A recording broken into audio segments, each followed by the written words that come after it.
इसके लिए पहले उसको CNIC अपना वहाँ पे दर्ज करना पड़ेगा, और दूसरा अगर उसका वालिद है या अगर खातून है तो उनको अपने शौहर का लिखना पड़ेगा। अच्छा, इसके अलावा वालदा का नाम भी लिखना पड़ेगा आपको। इसके अलावा कंप्यूटराइज जिस तरह मैंने आपको बताया है वो लिखना पड़ेगा। दूसरा जो आपका CNIC है उसकी आपको एक्सपायरी डेट लिखनी पड़ेगी। अच्छा, लिखना पड़ेगा कि मर्द अकाउंट खुलवा रहा है, औरत, और बेहतरीन ऑप्शन है ट्रांसजेंडर की भी उन्होंने यहाँ पे ऑप्शन रखी हुई है। इसके अलावा आप अपनी डेट ऑफ बर्थ लिखेंगे जो आपके CNIC के ऊपर होगी। इसके अलावा मौजूदा रिहायशी पता आपने अपना मुकम्मल लिखना है इस पे। दूसरा शहर के बारे में लिखना है, ज़िले के बारे में और सूबे के बारे में लिखना है। अच्छा, ये मैं फॉर्म से आपको बता रहा हूँ तमाम ये डिटेल। अच्छा, इसके अलावा शनाख्ती कार्ड से अगर मुख्तलिफ होने की सूरत में कोई है तो आपको उसका सबूत इसके साथ मुंसलिक करना पड़ेगा। मुस्तकिल पता अगर आपका है तो वो भी दर्ज करने पड़ेगा। उस हवाले से भी शहर, ज़िला और सूबे की जो ऑप्शन है वो आपको करनी पड़ेगी। इसके अलावा घर का राब्ता नंबर के अलावा आपको अपना ईमेल एड्रेस लिखना पड़ेगा। इसके अलावा अपना मोबाइल नंबर, अच्छा मोबाइल नंबर वो लिखना पड़ेगा जो कस्टमर के नाम पे रजिस्टर होना चाहिए। इसके अलावा मुतबादिल वो राब्ता नंबर अगर आपका वो राब्ता नंबर सही नहीं है तो मुतबादिल होना चाहिए। दूसरे अलावा डोमिसाइल का आपका ज़िला कौन सा है। इसके अलावा आपको अज़दवाजी हैसियत के बारे में बताना पड़ेगा, यानी इसमें ऑप्शन होंगे आपकी शादीशुदा है, गैर शादीशुदा है, बेवा है, रंडवा है, विडो है यानी बेवा है, या तलाक याफ्ता है यानी डाइवोर्स के बारे में पढ़ना पड़ेगा। अच्छा, इसके अलावा तालीम आपको बताना पड़ेगी। इसमें कुछ ऑप्शन आपके पास हैं, PhD, master, bachelor, intermediate, matric, middle, primary, गैर तालीम याफ्ता है। मज़हब बताना पड़ेगा आपको, मुस्लिम है या आप गैर मुस्लिम हैं।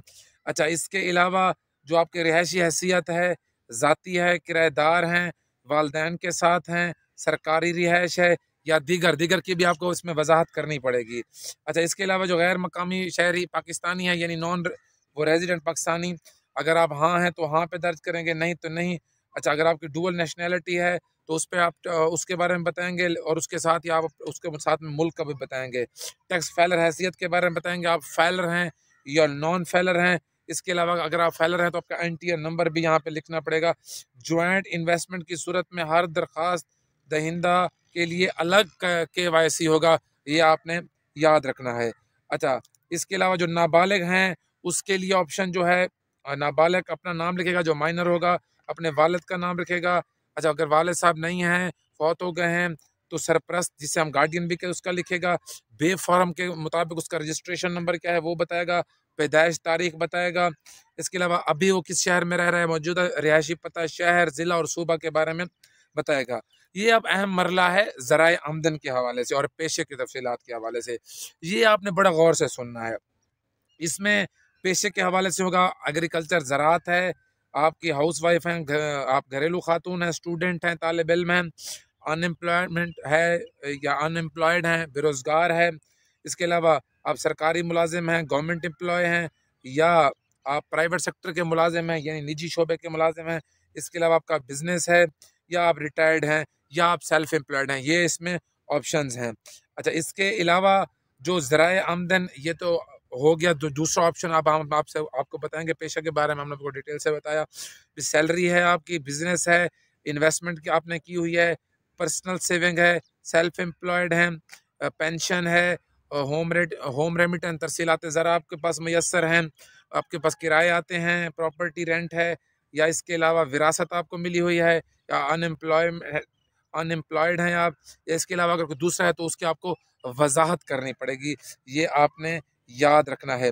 अगर दरख्वास्त दहिंदा घरेलू खातून या तालिब इल्म इसके बारे में इंफॉर्मेशन वो देंगी हैं तो कफ़ील की तफसीलात लिखें, शौहर, वालिद या भाई की, ये भी आपको वहाँ पे करना पड़ेगा। अच्छा, इसके अलावा जो एक और ऑप्शन है, नेम ऑफ एम्प्लॉय, बिजनेस, दफ्तर, कारोबार, इदारे, अच्छा डेजिग्नेशन आप उसका बताएंगे, जो भी उसके रेविलेंट चीज़ें होंगी। एम्प्लॉयर, बिजनेस, कंप्लीट एड्रेस आप बताएंगे, उसका शहर, ज़िला या सूबा जो भी है आपका। अच्छा, इसके अलावा एनुअल इनकम आपकी कितनी है। अच्छा, एक्सपेक्टेड नंबर ऑफ ट्रांजैक्शन कितने हैं आपकी जो मुतवक्का हो सकती हैं। आप इनिशियल डिपॉजिट कितना है करा सकते हैं, और इसके अलावा टोटल विदड्रॉ कितना है, ये भी आप करेंगे। इसके अलावा हतमी फ़ायदा या मफाद लेने वाले की, जिसे आप डिटेल ऑफ बेनिफिशियल, अच्छा उसके लिए है कि सेल्फ खुद हैं, अदर है।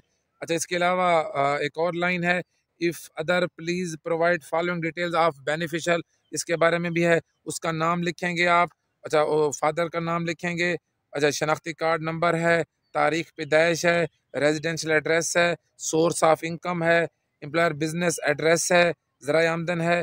जिसके अलावा ये है अगर बेनिफिशियल अज खुद, इसके अगर बेनिफिशियल ऑनर खुद के अलावा है तो प्राइमरी दरख्वास्त गुजार के साथ रिश्ते का उसने जिक्र यहाँ लाजमी करना है। इसके अलावा आप इकरारनामा भी इसमें छोटा सा है, डिक्लेरेशन बाय एप्लीकेंट है, वो आप मुकम्मल तरीके से पढ़ेंगे और आप उस पर साइन करेंगे।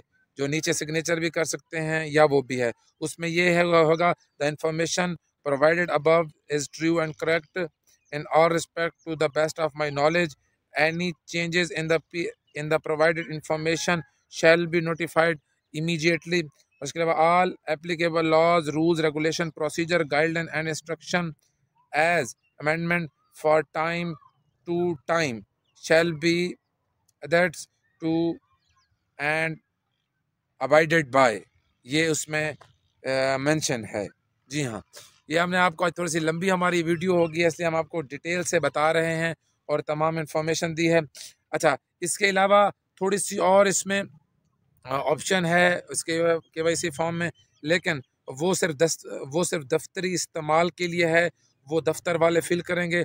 इस फॉर्म के ऊपर भी थोड़ी सी जगह होगी, वो भी दफ्तर वाले पे करेंगे। दूसरा आपको अपने यहाँ पे पिक्चर भी लगानी पड़ेगी। जो दफ्तर की मालूमात है वो दफ्तर वाले करेंगे, जो आपकी है वो आपके। बात याद रखें, अगर ये KYC फॉर्म अब हर तकरीबन अकाउंट के लिए लाजमी है, हो चुका है, अगर आप ये फिल करेंगे तो आप मुनाफे के भी अहल हो सकते हैं, सेविंग अकाउंट के भी अहल हैं, जो भी चीज़ें हैं। अब नेशनल सेविंग की जितनी भी आपको फैसिलिटीज़ हैं वो इससे मुंसलिक कर दी गई हैं। तो आप इस फॉर्म को बैंक जाके अमले के साथ बैठ के भी फिल कर सकते हैं और ख़ुद भी फिल कर सकते हैं। दूसरा ये याद रखें कि अगर आप इसे नहीं करेंगे तो आपको ना ही प्रॉफिट मिलेगा और ना, क्योंकि देखिए ये बैंक ने अब ये कंपलसरी करने जा रहा है।